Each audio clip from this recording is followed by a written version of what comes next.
துலா ராசிக்காரர்களுக்கு நீண்ட நாட்களாக இருந்த பலவிதமான சிக்கல் படிப்படியாக குறையும். எதிரிகள் விஷயத்திலிருந்த பதட்டம் குறையும். நவகிரகத்தில் செவ்வாய் வழிபாடு ஆத்ம ரீதியான நம்பிக்கை தரும். இரத்தத்தில் தொற்று நோய் விஷயத்தில் சிறிது கவனம். முதுகு கால் மட்டும் கவனம். அரசு துறை, அரசியல்வாதிகள், தனியார் துறையில் மிகப்பெரிய பொறுப்புகளுக்கு வரக்கூடிய பிராப்தம் ஏற்படும். குடும்பத்தில் நிம்மதிகள் காணப்படும்.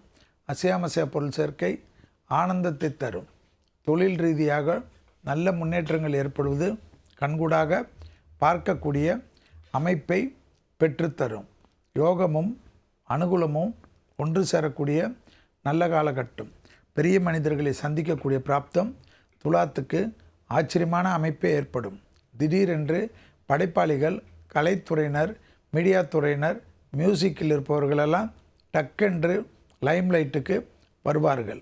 ஆச்சரியத்தக்க அளவுக்கு முன்னேற்றம் ஏற்படுவது கண்கூடாக பார்க்கக்கூடிய அமைப்பு. உத்தியோகத்தில் தடைகள் தவிடுபடியாக்குறது கண்கூடாக பார்க்கலாம். வியாபாரத்தில் நல்ல முன்னேற்றம் ஏற்படுவது கண்கூடாக பார்க்கக்கூடிய அமைப்பு.